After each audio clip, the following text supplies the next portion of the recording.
Fala galera, tudo bem com vocês? Estamos aqui hoje com o episódio 0 do OftalmoCast e claro, para começar, esse programa, estou aqui com o Dr. Marcelo Russomi e Dr. Douglas Luiz Pereira para estar contando um pouquinho da história da Oftalmo Laser e também, claro, a história deles de vida profissional e estar compartilhando com você que está nos assistindo. Seja bem-vindo, Dr. Marcelo, seja bem-vindo, Dr. Douglas, para esse primeiro programa aqui de inauguração do OftalmoCast.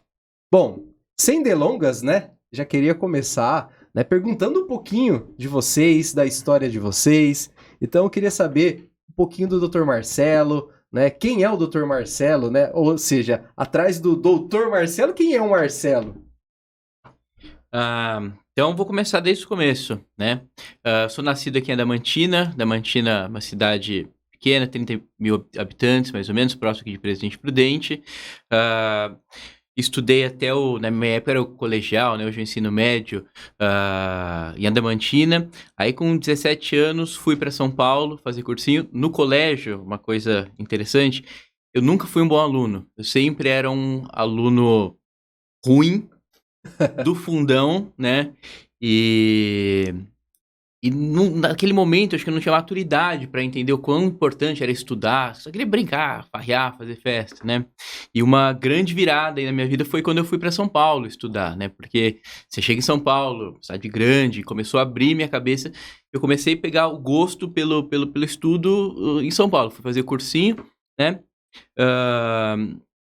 E no começo, antes, na fase da Adamantina, eu tinha sempre o sonho de ser administrador de empresa. Eu queria fazer administração de empresa na GV, Faculdade Getúlio Vargas, Sempre gostei de números, contas, planilhas.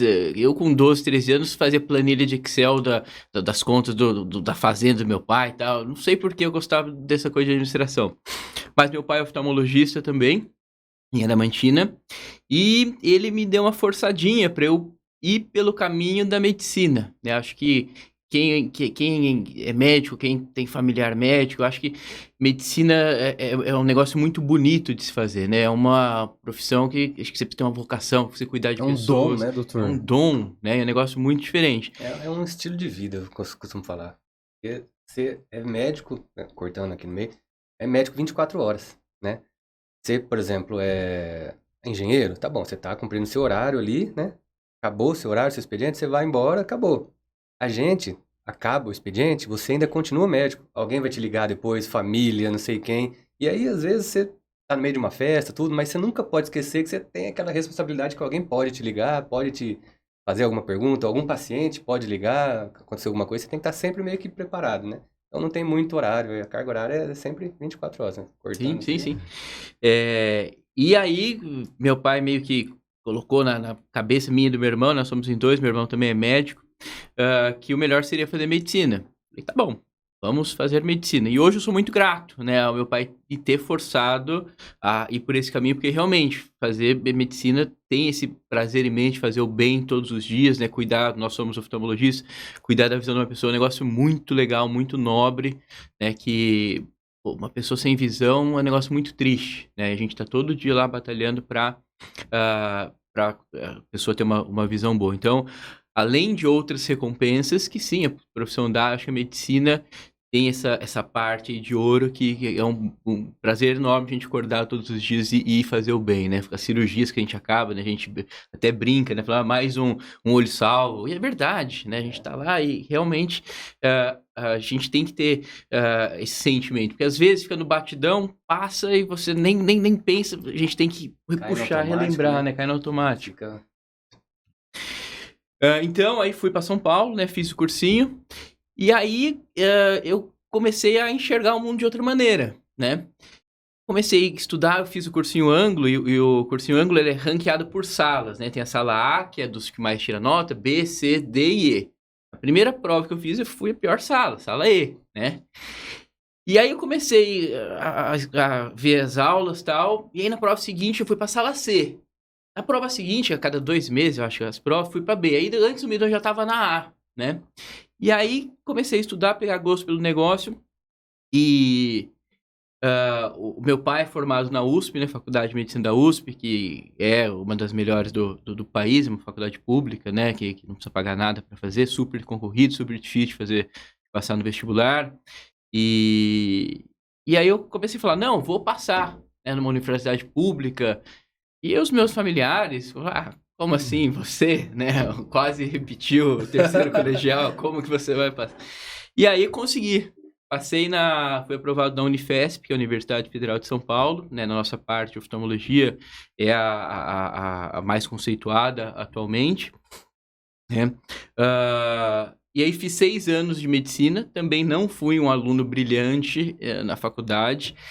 Eu acho que eu tenho uma característica que existe um conceito chamado flow, né? A pessoa entrar em flow, que quando você gosta do negócio, você se apaixona e passa o tempo e você nem vê, nem sente... Flow, né? Isso, estado flow, nem sente sede. E eu acredito que eu ouvindo muito esse flow. Quando eu gosto de uma coisa, eu pego e faço de verdade. Legal. Mas não são todas as coisas que eu gosto de fazer. Eu acho que no ensino tradicional tem muitas coisas que são chatas, né? E às vezes você estudar lá, sei lá, algumas bactérias, tem uma biologia, algumas matérias, faculdade de medicina, não é tão fácil, né? Mas também levei os primeiros anos passando com notas raspando e tal, né? E aí chegou a hora da residência. Na nossa formação, a gente faz 6 anos de graduação, né, de faculdade de medicina. Depois você precisa prestar uma prova para fazer a residência, que é a carreira que você escolhe. Pode ser oftalmologia, cardiologia, as várias especialidades, né? Eu queria, a princípio, fazer neurocirurgia, né? Neurocirurgia, entre nós médicos, tem... fala que é Deus, né? Porque o cara entende tudo, mexe na cabeça e tal, né? E eu não queria fazer de jeito nenhum oftalmologia, porque oftalmologia, na minha cabeça, não era médico. Pô, vai cuidar do olho, uma bolinha desse tamanho. Que é isso? Não você, E né? a gente não tem muito contato disso na faculdade, né? Não tem contato, muito juntar pouco. tudo dá 1, 2 meses ali do total que você tem em 6 anos, né? Muito pouco. Pra você ter uma ideia, saber o que é, como funciona. Isso é uma coisa importante, né? Que eu acho que também super influência do meu pai, né? Me influenciou enxergar essa parte da oftalmologia. E hoje a gente faz também oftalmologia um negócio super legal, porque é uma especialidade que une a clínica, né, que a gente está no consultório, une a parte cirúrgica que a gente opera também, e une a parte de imagem, que a oftalmologia é muito baseada em exames, em tecnologia. Mas realmente o que você falou, uma pena que na graduação não tenha os alunos não consigam ver tanto a oftalmologia, né? E aí, então, eu queria fazer neurocirurgia e tal, mas também chegou na hora de fazer o X. Eu sou uma pessoa que eu preciso dormir muito bem para conseguir ter um dia bom. Eu via meus amigos, cara, dava plantão, passava a noite acordado, eu trabalhava isso aqui. Se eu não dormir à noite, o dia seguinte eu fico muito mal, produzo muito pouco, né? E eu falei, cara, eu preciso fazer alguma especialidade que não tenha plantões, né? Que eu consiga ter um descanso bom à noite para conseguir produzir mais. E aí surgiu a oftalmologia, decidi fazer oftalmologia. Também no último ano de faculdade, no 6º ano, parei e falei, agora é hora de estudar, foquei total, estudo dia e noite. E aí fui aprovado direto, que é uma coisa difícil também de acontecer, né? Também fui aprovado lá na Universidade Federal de São Paulo, que também é uma concorrência grande.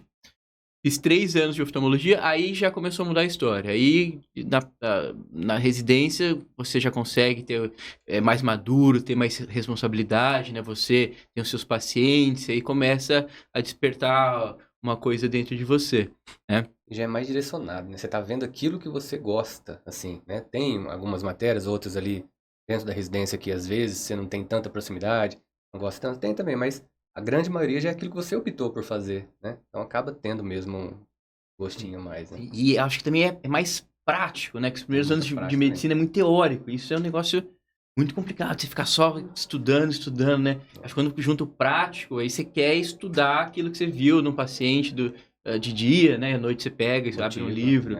Acho isso também super importante. E E aí fiz a residência, oftalmologia, né? E aí a gente tem que optar mais uma vez, dentro do olho existem as várias áreas, né? A gente pensa que o olho é um negocinho de, sei lá, 4 centímetros, 5 centímetros, mas existem vários campos que estudam o Legal. olho. Eu e o Dr. Douglas, nós fizemos a parte retina fica na parte do fundo do olho, né? Existe a parte da frente do olho que é córnea, existe especialidade de catarata, glaucoma, cirurgia refrativa, estrabismo, que é o olho desviado, o olho torto, né? Existe várias especialidades, né? Retina, na nossa época, era que estava tendo mais avanço científico, avanço tecnológico, então era a mais difícil de passar, era um desafio grande também passar em retina, né? Também consegui passar direto, e fiz mais 3 anos de retina, tá? Então, são 12 anos aí de estudo, né? Não é fácil, apesar de não precisar pagar mensalidade e tudo, mas tem o custo e minha família teve que me bancar Sim. todo esse tempo, né? Que é um negócio que também é um negócio chato pra gente, porque os nossos amigos que fizeram outras carreiras, advogado, administrador, normalmente saem pro mercado de trabalho mais cedo e começam a ganhar sua grana já. E a gente via os caras, pô, o cara comprou um carro lá. Acelerado lá na frente. Eu quero começar a trabalhar logo. E não dá, porque a gente tem que segurar a nossa onda para acabar a formação certa, para depois, quando sair pro mercado de trabalho, sair mais completo. Legal. Bacana a história, hein, doutor? Olha, dá quase um livro aí. Doutor Douglas, faço agora a pergunta ao senhor, né? Como que surgiu, né, essa vontade em fazer medicina, entrar, né, nesse nicho de mercado? Como que foi? Cara, foi interessante, porque eu também nunca quis, não tem médico na família, nada. Eu nunca quis falar, vou ser médico, não. Gostava muito de propaganda, publicidade e mexer com terra, mexer com boi e tudo, né? Meu pai tem uma propriedade lá e tal, mas não é grande, tudo. Eu via que ali não ia dar tanto futuro quanto eu gostaria. E marketing, e publicidade, propaganda, eu comecei aí. No terceiro colegial, eu já estava indo para São Paulo pensando já para fazer cursinho, que eu ia fazer cursinho para fazer marketing e propaganda. Nas férias, morava em Pereira Barreto, né? E nas férias um primo meu passou mal e tal, e eu fui levar ele pro hospital, né, de bebê, no carnaval. E aí fui acompanhar no hospital e tinha uma equipe de enfermagem que eu conhecia na cidade. Comecei a andar com eles lá dentro, né? E aí peguei gosto. Falei, cara, que legal isso aqui. Mas assim, peguei gosto sem saber nada. Aquilo ali não era medicina, né? Só vi uma parte pequena do bastidor que é hospital. Peguei gosto. Falei, cara, gostei, vou fazer medicina. Mudei tudo, fui para São Paulo, fiz cursinho lá em São Paulo também. Fui lá no ângulo. Também tinha essa divisão, só que lá era A, B e C, as salas. E eu nunca fui mau aluno. Eu era do fundão, aquele que gostava de conversar, tudo, mas chegava em casa e fazia o trabalho, né? E aí, eu com essa cabeça aqui, eu era bom aluno aqui, em Pereira Barreto, onde tem 24 mil habitantes, né? Chegando em São Paulo, eu com essa cabeça, falei, sou bom, tudo. Fiz o primeiro simulado, fui pra sala B. Tá bom ali, né? Tranquilo. Fiz o segundo simulado, porque a cada 2 meses tinha simulado que vai ranqueando as salas. Já caí pra C. Falei, nossa, e eu estudando bastante mesmo, sabe? Estudava, chegava do cursinho, dava uma cochiladinha, estudava todo dia, até umas 10 da noite, religiosamente, todo dia. E aí, falei, tô estudando desse jeito e ainda fui pra sala C? Puta merda. Aí, mal, liguei pro meu pai, falei, pai, isso aqui não é pra mim, eu quero ir embora, tudo. Aí eu tive um insight, ele falou, vem, pode vir. Vem pra cá, que a gente abraça, a gente vai fazer qualquer outra coisa aqui e tudo. Aí eu falei, meu pai que, né, tá se esforçando pra manter um filho fora, tudo. Na primeira oportunidade que esse filho teve de querer ir embora, de não aguentar a situação, ele abraçou também. Eu falei, não, ele tá colocando muita ficha em mim, apostando muita ficha, não vou decepcionar, né? Aí eu falei, não, é agora que eu vou ficar. Aí eu fiquei estudando, fiz 5 anos de cursinho. Eu passei, fiz PUC Campinas, só que eu também não prestava escolas de São Paulo, federal, essas coisas, eu achava que eu não ia prestar, né? Não ia passar. E aí, quando eu resolvi prestar essas particulares melhores, acabei passando. Fiz PUC Campinas, mesma coisa. 6 anos, não era dos melhores alunos, mas chegava em casa e fazia o trabalho certinho, tudo. Na faculdade, eu também não queria oftalmologia. Como eu falei, a gente não tem contato, assim, com oftalmologia. Juntando, pelo menos na PUC, nos 6 anos, eu tive acho que 2 meses no total de tempo de contato com oftalmologia. Então, cada ano ou cada estágio que a gente ia passando, a gente ia gostando daquilo que ia tendo ali, né? Eu gostava no começo de cirurgia geral, que eu queria operar, eu via sangue, aquela coisa, eu quero ser cirurgião. Aí eu passava em outro estágio que tinha, sei lá, farmacologia. Ah, legal, gostei, quero ser anestesista. Então, legal. Aí foi indo, cada um ia mudando. Chegou no 5º ano, eu queria ser radiologista. Ah, eu gosto do jeito que é, gosto de ver essas imagens e tudo aqui. Eu gostava de ter o contato com o paciente também. Fui da Liga de Radiologia em Campinas e tudo. 6º ano, eu tive um pouco mais de contato com a parte da oftalmologia. E aí eu peguei um gostinho. Falei, cara, eu pensei exatamente assim também. Falei, cara, a oftalmologia tem a parte cirúrgica, tem a parte clínica, você tem o contato com o paciente, tem a parte de exames também, que você faz os exames de laudo, tudo. Falei, cara, é muito completo essa parte, né? Então, fui da Liga, tudo mais. Aí eu falei, cara, vai ser oftalmologia.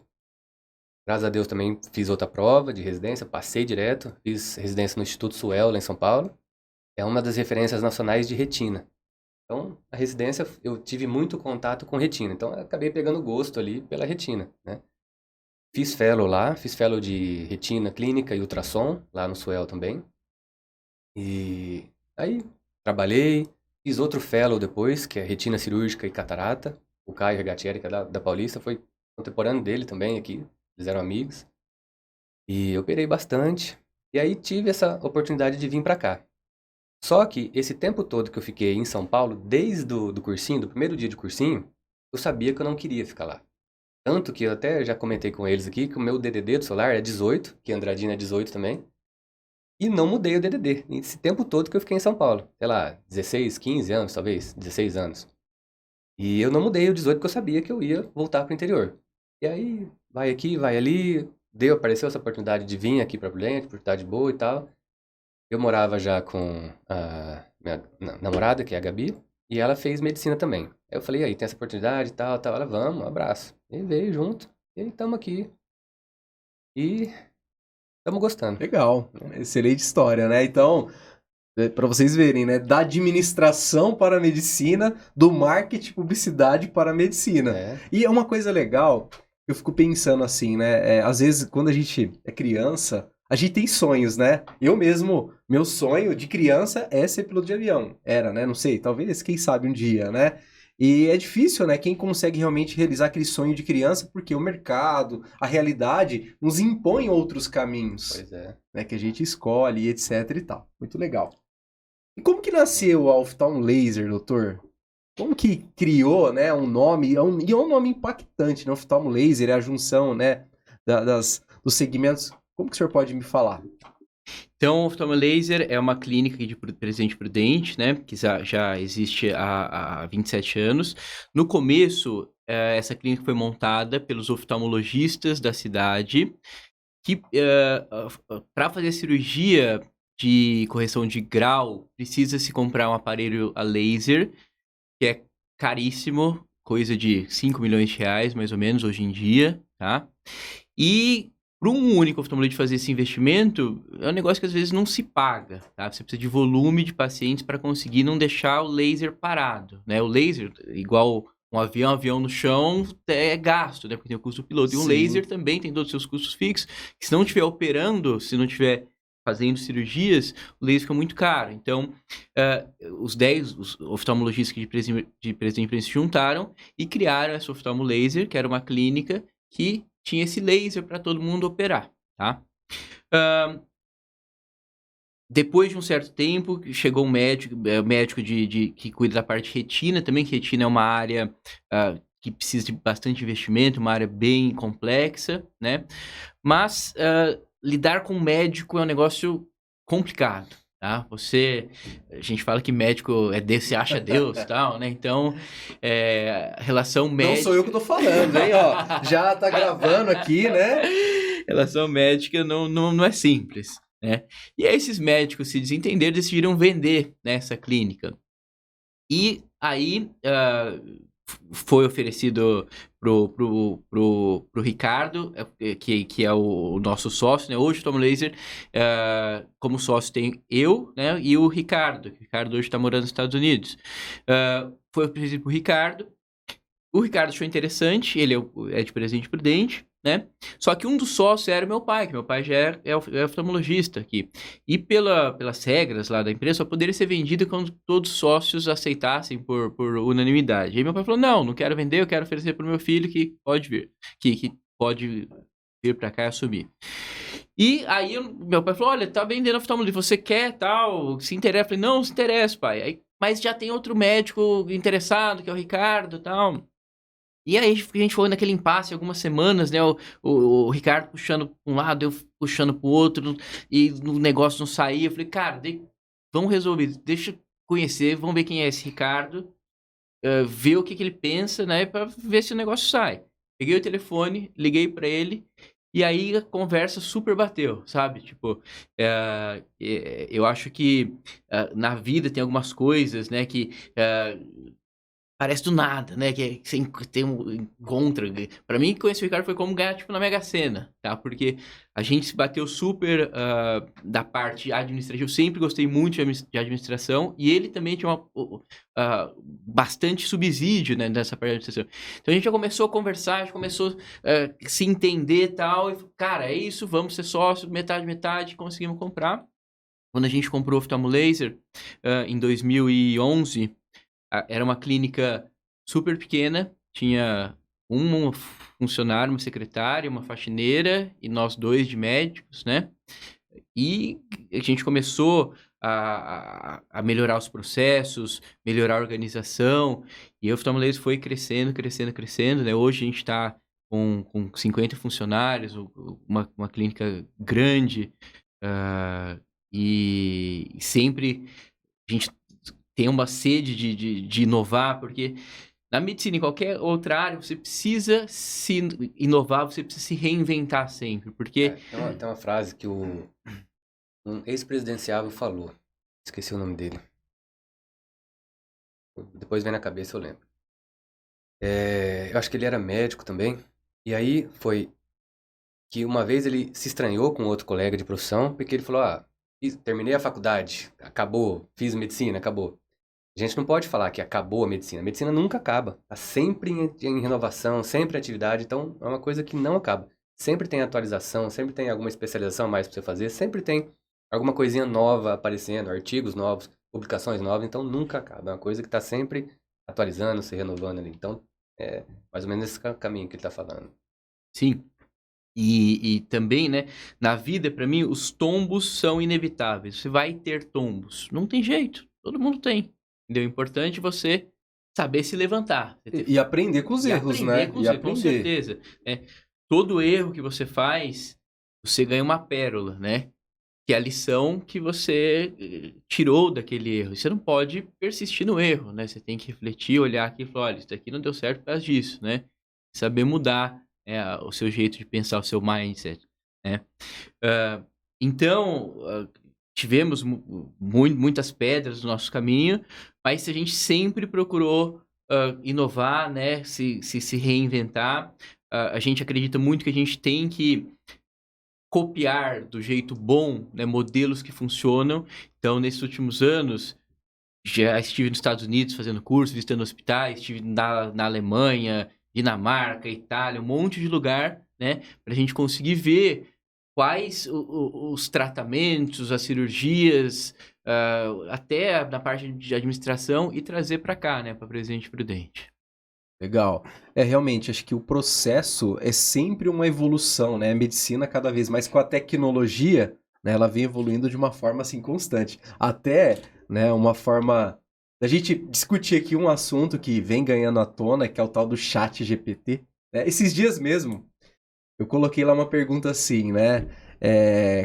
Qual o melhor remédio para melhorar uma enxaqueca? E ele foi dando passo a passo. Como que vocês enxergam, né, a tecnologia, a informação, em paralelo com a medicina? Né? Porque a gente vê, né, a automedicação das pessoas, né? Quantos Dr. Google não tem? Às vezes acho que o paciente chega lá, já fala, não, doutor, olha, meu olho tá assim, mas eu sei que eu tenho, tá? Porque eu já vi no Google. Como que vocês deparam com essas situações? Os pacientes Google. Isso tem vários viés aí, mas acho que é uma tecnologia que vem para ajudar, vem para acrescentar. Tá bem engatinhando, bem no começo, mas acho que a inteligência artificial veio para ficar. Algumas profissões ou algumas áreas da medicina vão ficar um pouco defasadas por causa dessa inteligência artificial, algumas áreas de imagem, tudo. Por exemplo, se você coloca no Google Imagens aqui uma imagem de uma OCT, que é uma tomografia que a gente faz dos olhos lá, você coloca essa foto dessa imagem, ele já aparece com outras imagens, falando tem retinopatia diabética, tem isso aqui, só com uma foto de um exame, né? Então, vai vir, veio para ficar e tá engatinhando aí, vai ter muita novidade pra gente. Mas tem sim, muitos pacientes que vai pro Dr. Google e é aí que a gente tem que saber, ter critério em casa, saber o que tá certo, o que tá errado e não acreditar direto naquilo que tá lendo, porque tem coisas certas, tem coisas que não estão tão certas, não são tão certas assim, né? Tem pacientes que vêm e chegam com a gente e falam, não, doutor, mas eu vi que um amigo meu tinha isso aqui, falou que isso aqui eu procurei no Google e falou que era para tomar isso aqui. Tá, mas não é bem assim, vamos lá. Então, a consulta com o especialista não pode ficar obsoleta. Isso tem que existir. O contato médico-paciente, isso vai existir, né? Tem essas consultas que você faz online e tudo. É um jeito também de acontecer, mas essas presenciais não vão acabar, né? Mas é uma tecnologia que veio para ficar e tem para somar. Acho que vem para ajudar só. Até a gente é totalmente dependente de tecnologia. Às vezes, tanto pelo sistema, que a gente tem que colocar no prontuário, que está online ali para fazer impressão e tudo mais, quanto para realizar alguns exames também. Então, é uma tecnologia que está sempre avançando e os exames, os aparelhos estão cada vez mais novos, cada vez mais tecnológicos, usando inteligência artificial, tendo um banco de dados. Então, é uma coisa que vem para ajudar e vem para somar, sim. Eu acho que nos tempos atuais, né, a gente tem tanta informação que é difícil você separar o fake news, né, separar o joio do trigo, fake news e o que é verdade. Eu falo pra você que um paciente chega pra mim e fala, doutor, ó, já sei o que eu tenho isso daqui. Cara, a maioria das vezes ele tá errado, não tá certo, entendeu? Porque às vezes ele lê uma coisa que pra gente olhando, né, o médico olhando, é um negócio absurdo. E pro leigo vendo, Faz todo sentido. faz todo sentido. Então, eu acho que o papel do médico é fazer essa curadoria, né? E fala, cara, isso daqui é verdade, isso aqui que você tem, tá? Ó, isso aqui, por favor, não faça, né? Porque também os canais de comunicação, a gente vê o WhatsApp. Tem tantos textos falando que coma casca de kiwi que você vai melhorar não sei o quê. Passa leite materno no olho que vai melhorar não sei o quê. São muitas coisas que não faz sentido nenhum da parte científica, né? Então a gente tem que tomar muito cuidado com isso daí. Legal. Tá? Com certeza a medicina, a inteligência artificial vai ajudar na medicina, hoje principalmente na parte de diagnóstico. Você mostra uma parte do corpo lá, por exemplo, a tomografia da retina. Ele consegue dar o diagnóstico com mais rapidez e com mais precisão do que um ser humano, porque o ser humano precisa olhar o médico, sei lá, olhar e falar, olha, isso daqui, por mais que o médico seja, vai demorar uns 30 segundos para dar um laudo de uma tomografia. O computador não, ele faz 1000 por segundo, entendeu? É muito mais rápido, né? Esses dias mesmo eu vi, acho que foi ontem, que a inteligência artificial conseguiu diagnosticar numa mamografia do exame de mama. 2 anos antes, 2 né? anos antes, Eu li isso hoje, doutor. Que um ser humano ainda não consegue fazer isso, né? Então, com certeza, vai ajudar muito a inteligência artificial. E outra coisa que vai nos ajudar muito, né, nós que somos cirurgiões, é a parte da cirurgia robótica, que é outra inovação. Por mais que o cirurgião tenha maior destreza, já tenha operado milhares de casos, uma máquina precisa, o ser humano não consegue ser melhor do que uma máquina. Né? Ainda não é uma realidade para a oftalmologia, não tem muito cirurgia robótica, cirurgia que compense fazer com robô, né? O ser humano ainda tem melhores resultados cirúrgicos, mas com certeza vai ser do futuro uma realidade. Nós acompanhamos essa parte, né? E com certeza, quando tiver resultados bons, a gente vai trazer aqui para o oftalmolês. E o movimento da telemedicina? Já chegou no segmento de vocês? Vocês atendem? Não? Como que é? Porque hoje, se a gente pensar, né, ir ao médico, né, hoje é tempo, né, das pessoas é uma coisa escassa, vamos dizer em si. Vocês já se adequaram a essa realidade? Pensam se adequar? Dá para se adequar no nicho de vocês? Em termos, a gente faz bastante isso aí, doutor Marcelo pode até falar melhor também. Porque a gente tem um celular que a gente dá para os pacientes, que são pacientes nossos, que às vezes são pós-operatórios, às vezes é paciente de acompanhamento só. E sempre quando acontece alguma alteração diferente do normal que ele sente no olho, ele liga, manda uma mensagem ali, e aí fica com um responsável que manda mensagem pra gente. Ó, doutor, é assim, assim, assim e tal. E muitas vezes, ou a gente pode ligar pro paciente, fazer essa videoconferência e falar, ó, como faz assim, usa esse colírio, tal, tal, tal. Ou manda uma mensagem, ou manda um áudio, né? A rotina de consulta ainda não dá para a gente fazer com essa telemedicina na oftalmologia, porque a gente tem todo o maquinário, todo o aparelho que vai ampliar o olho, vai dar um zoom em algum lugar, vai ver. Então a gente precisa do contato com o Presencial. paciente para ver, ele tem que estar lá. Ainda não dá. Mas em partes a gente consegue usar sim. Não é para dar Legal. diagnóstico, tudo é para dar um suporte. Então, bacana. E se a gente olhar assim, né? Eu lembro assim, na época de escola, né? Molecão e tal. Eram poucas crianças que usavam óculos na sala. E inclusive aquele que usava, coitado, sofria bullying, né? E aí esses dias eu fui buscar meu filho na escola, assim, de 20 crianças. Eu olhei assim, nossa, praticamente 70% usando óculos. Então, esse movimento que a gente está, né, visualizando é devido à tecnologia, celulares, tablets, né? Isso tem a ligação. O que vocês podem falar para a galera que está nos assistindo nesse sentido? Tem muito a ver, né? O uso de telas, essa proximidade, quantidade de luzes que tem em casa. Porque hoje em dia, eu vi até um meme outro dia engraçado assim, que era, sei lá, 1990. Uma mãe puxando a orelha do filho para entrar dentro de casa. Aí, hoje em dia, 2022 lá. Essa mesma mãe puxando a orelha do filho dentro de casa para sair na rua, para brincar e Verdade. fazer as coisas, né? Então, meio que inverteu. Antigamente a molecada ficava na rua. E o que estimula a visão é a luz do sol, é você olhar para longe, olhar para perto, ter essa dinâmica assim. Você fica muito tempo no ambiente fechado, com essas luzes artificiais, olhando muito para perto, isso estimula a miopia, né? No Japão tá tendo uma epidemia de miopia, pode falar Nossa, assim. epidemia? Uma epidemia de... Olha aumentou só. muito a quantidade. Lá eles fazem ambulatório de miopia, pra você ter ideia. Vista a quantidade de pacientes míopes que tem. Então, essa quantidade de telas, quantidade de tempo que você fica em tela, faz o olho aumentar o tamanho. Isso faz ter a miopia. Então, um dos motivos que essa quantidade de paciente, de criança usando óculos pode ser sim por isso, né? Legal. Doutor Marcelo, quando a gente fala em oftalmo laser, né, o pessoal ainda liga clínica, mas hoje o oftalmo laser é um hospital, né? E aí eu gostaria que o senhor falasse um pouquinho, né, quais nichos tem dentro do hospital oftalmo laser hoje, as cirurgias, né, que mais estão em ênfase ali dentro. O senhor pode falar um pouquinho nesse sentido? Claro. Nós somos considerados, sim, um hospital oftalmológico, né?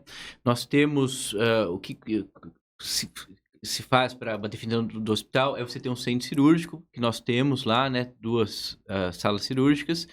Temos leito, que é o hospital dia, vamos colocar assim.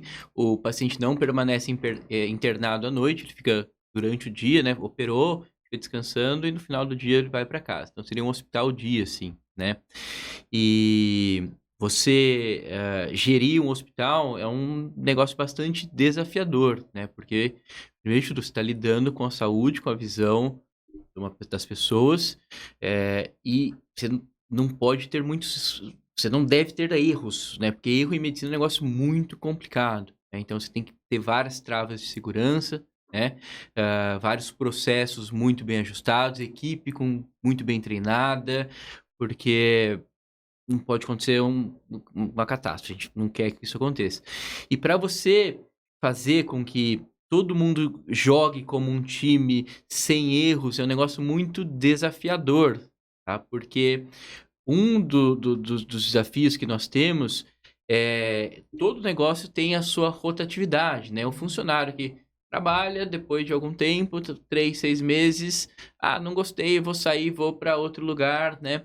E isso pra gente é um negócio que a gente sempre tenta lutar contra, porque a pessoa chega na medicina, oftalmologia, que é uma área muito específica da medicina, a gente tem que ter todo um treinamento. Depois de todo esse treinamento, o funcionário sai, aí chega um novo, que não sabe nada. E aí você tem que ter essa sala de segurança para não deixar essa pessoa que está aprendendo que aconteça erros. Então existe todo um esforço, né, para a gente conseguir manter o funcionário por um longo prazo, né, para que a gente consiga fornecer um serviço de qualidade, tá? Para isso, a gente tem setor de RH, práticas de marketing. A gente tem o selo que é o Great Place to Work, né, que é o GPTW, só para relembrar. Então, nossa empresa, as empresas que têm esse selo, passa por uma avaliação, como se fosse uma prova, né, e vê se você trata bem seu funcionário, se você se tem lugar adequado de comer, de descansar, etc. Tem alguns benefícios. E as melhores empresas ganham esse prêmio, esse selo. Então, nós do Oftalmolês temos esse GPTW, né? E isso nos deixa muito felizes, porque eu acredito que a nossa missão, né, como ser humano, é a gente conseguir espalhar o bem, né? Eu vi uma frase esses dias, muito legal, que falava assim, na vida, o importante não é o que você junta, o importante é que você espalha, tá? Então, eu acho que o que a gente está fazendo aqui, a gente está espalhando informação, né? E na Oftalmolês, a gente tenta espalhar essa boa ação, esse bem de fazer o colaborador ter um lugar legal para trabalhar, ter um crescimento constante, poder aprender coisas novas, né? A gente fica muito feliz com o crescimento que a gente vem observando da nossa equipe, né? E no fim do dia, eu acho que isso é uma das coisas mais bonitas em ser empresário, em ser líder, né? Ver o crescimento do outro, você contribui para o crescimento do outro, né? Eu lembrei o presidenciável lá que eu tava pensando. É o Cristóvão Buarque.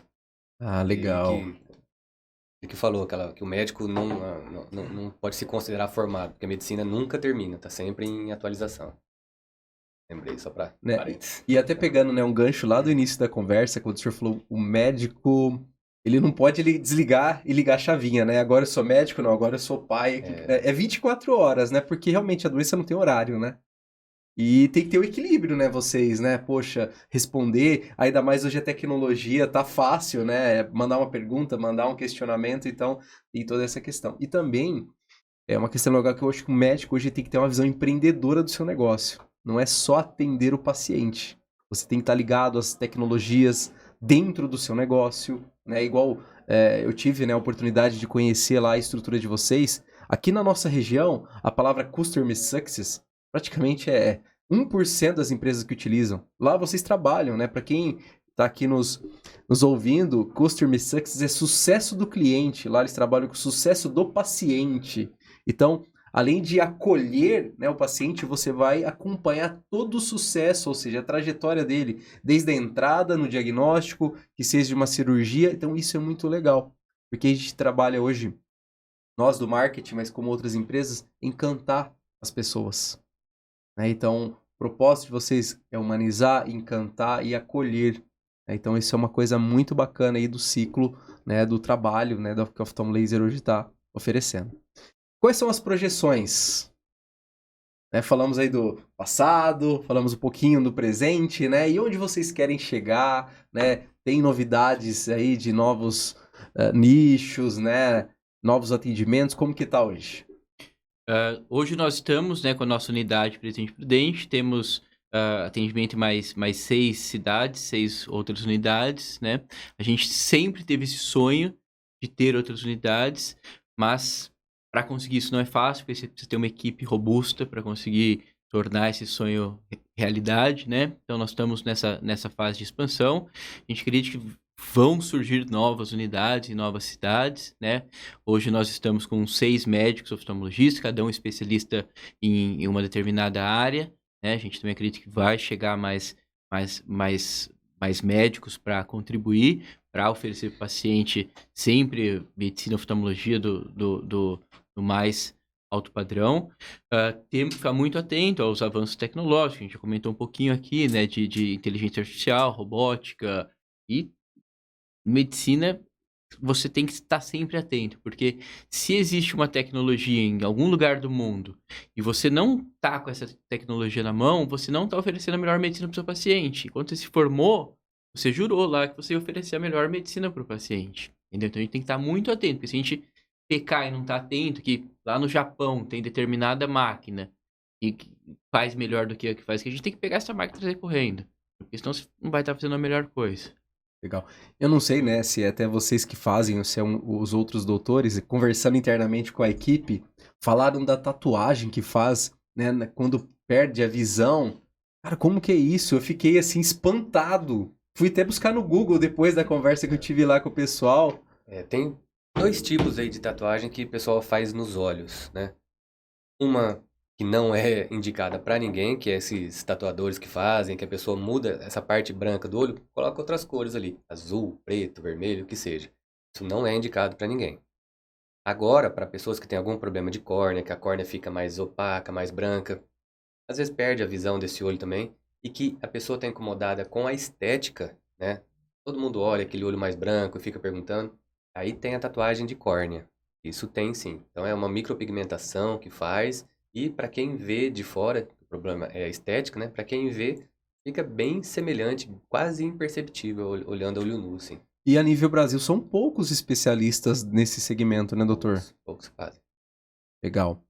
Então, pessoal, vocês estão conhecendo de perto, né, um pouquinho aí da Oftalmo Laser, né, com os especialistas doutores aqui, Dr. Marcelo, Dr. Douglas.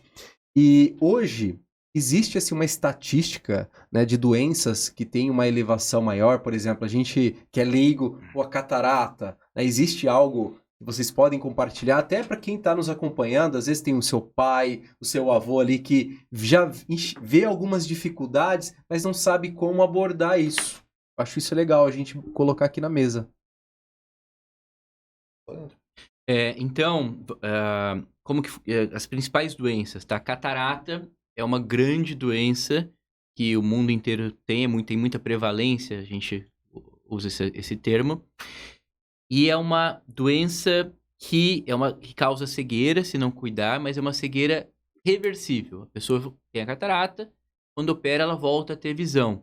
Então, nos países desenvolvidos, e no Brasil também, existem políticas que tem que ter a cirurgia de catarata. Catarata todo mundo vai ter depois dos seus 50, 60 anos e não faz sentido a pessoa ficar cega por causa de catarata. Só em países muito subdesenvolvidos, tipo o africano, que não tem tantos médicos, né? Que se você vê a pessoa cega de catarata do Brasil, não pode acontecer isso, Então né? todo mundo vai ter. Todo mundo vai ter. Parte do desenvolvimento do corpo, isso daí. Olha, É igual não ruga, sabia cabelo disso. branco. Todos nós vamos Olha ter. só. Mais cedo ou mais tarde, mas vamos ter. Tem algumas doenças que antecipam isso daí, né? Por exemplo, a pessoa que tem diabetes. Muitas vezes a pessoa tem diabetes e não sabe que tem também. Então tem que fazer seu acompanhamento com um clínico, fazer os exames de rotina que tem que saber e ver se tem ou não alguma doença. Pressão alta, diabetes, né? Quem tem e descobre que tem essa diabetes, que é a diabetes do adulto, aquela diabetes tipo 2, assim que descobre, já tem que fazer o exame já. Porque ela não sabe quando que já está o corpo sendo machucado, entre aspas, pelo diabetes ali. Então isso pode trazer outros problemas nos olhos também. Primeira causa de cegueira, ele falou da cegueira reversível, que é a catarata, a principal causa de cegueira irreversível é o diabetes.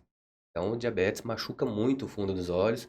Muitas vezes a pessoa não percebe, porque é tão devagar esse machucado que vai fazendo, que ela vai acostumando. Cada dia a visão está um pouquinho pior, um pouquinho pior, um pouquinho pior, então ela vai acomodando assim e não acha que tem problema, né? Quando vai ver já está bem avançado, fica até uma cirurgia mais difícil para a gente fazer. E muitas vezes depois que opera, às vezes não fica aquela qualidade que a pessoa gostaria que ficasse. Então tem várias doenças silenciosas que a gente fala. Diabetes é uma, hipertensão é outra.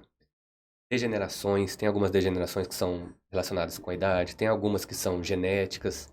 Então, é importante a pessoa fazer seu acompanhamento com um clínico certinho, ver, fazer um check-up e passar pelo menos, se tiver tudo bem, uma vez por ano com um oftalmologista também.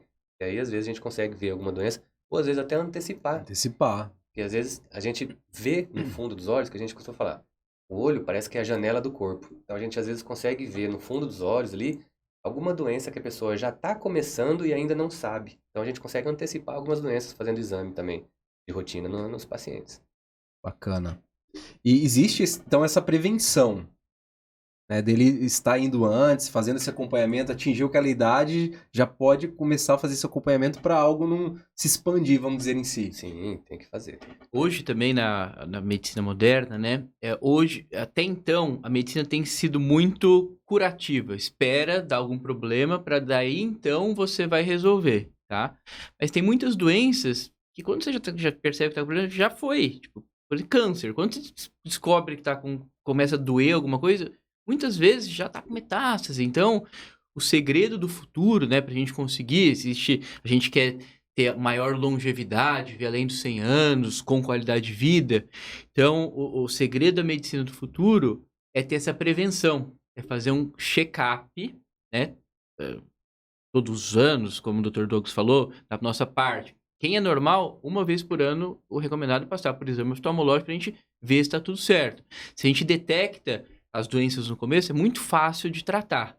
Se o paciente não vai, espera deixar ficar ruim para depois ir, é muito difícil a gente conseguir, mesmo utilizando a melhor tecnologia, gastando muito dinheiro em cirurgias, tratamentos, não fica tão bom. Então o segredo, com certeza, é a prevenção, é o check-up. Olha, assim, no fundo do coração, eu acho o trabalho de vocês, né, a missão de vocês, eu não vou falando em trabalho, né, mas a missão é uma coisa, assim, realmente é um dom. Eu já tive a experiência, né, num treinamento que eu fiz, de empatia, né, se colocar no lugar do outro, a gente ficou numa sala fechada, escura, sem enxergar, e assim, foram momentos assim, que até hoje tá aqui na minha mente. Agora, se imagina uma pessoa, né, conviver com isso, né, então realmente é muito além, né, de ser uma profissão, né, de ser, né, uma doença que e ter a medicina hoje, né, para amenizar, né, entregar essa qualidade de vida para as pessoas. Não, e é gratificante, porque às vezes a gente trata um paciente, opera, ou faz alguma coisa e melhora aquilo que ele estava se queixando, ele chega feliz pra gente, doutor, tô enxergando, tô vendo melhor. Nossa. Nem que for um pouquinho, sabe? Nossa, pra gente é gratificante isso daí, sabe? Não tem mesmo dinheiro que paga, melhora o seu dia, melhora a autoestima, melhora tudo. É reconfortante isso daí. Deve ser um momento legal, né? Você receber, né, um paciente assim, né, que não enxergava e ter essa melhora, realmente é um feedback assim, né? Enfim. Pessoal, a gente está indo agora para as nossas considerações finais, né? É um bate-papo bem legal. Nossa, tem muito conteúdo. Ainda bem que é o primeiro, né? É o episódio 0, vai ter vários aqui. A gente vai abrir até uma caixinha de perguntas, né? Porque tem muitas curiosidades, né, para as pessoas, né? E aí eles vão mandar para a gente estar construindo esses próximos episódios. Mas gostaria de deixar as considerações para vocês, né? Por que as pessoas, né, devem procurar essa prevenção? Por que as pessoas devem ter esse cuidar com os olhos, né? Até na compra de um óculos que não seja oficial, a gente vê muito isso. Então, o que vocês podem chegar nessa conclusão para a gente finalizar hoje o nosso episódio 0? Como a gente conversou aqui, eu acho que visão é uma coisa muito importante para nós, seres humanos. Cara, uma pessoa sem visão é um negócio muito, muito complicado, né? E para a gente conseguir ter essa visão, a gente precisa fazer um investimento na nossa visão. Investimento é você passar por um check-up uma vez por ano, né? Fazer a prevenção, né? Porque também não adianta nada, né? A gente vê hoje as pessoas chegando nos 80, 90 anos. Cara, você perder a visão com 70 anos, você vai viver até os 90, viver 20 anos sem enxergar é um negócio muito complicado. Você perde muito a graça da sua vida, né? Então, parte ocular, tem que ser feita essa prevenção, tem que ser feito esse check-up, fazer essa prevenção. Com certeza você vai ter uma qualidade de visão boa na sua vida, na sua velhice. Eu faço das palavras deles a minha também. Eu tive o Dr. Suel, onde eu fiz a residência, fero lá. Ele foi um marco na oftalmologia, né? Existe a oftalmologia antes e depois dele, muito influente. E ele falava que tratar uma pessoa que perde a visão, ela fica como se fosse numa prisão perpétua dentro do corpo. Nossa. Porque não consegue enxergar, perde a autonomia. Você perder a autonomia é uma perda muito importante, muito debilitante para a pessoa também. Então, fazer esse exame uma vez por ano, ver se tem algum problema, é de suma importância. É isso. Muito bom. Então fica a dica aí para quem está nos acompanhando. Esse foi o primeiro episódio do OftalmoCast. Em breve temos mais novidades, mais conteúdo com os doutores convidados. Então, até breve e até o próximo episódio, pessoal. Tchau, tchau. Obrigado. Tchau.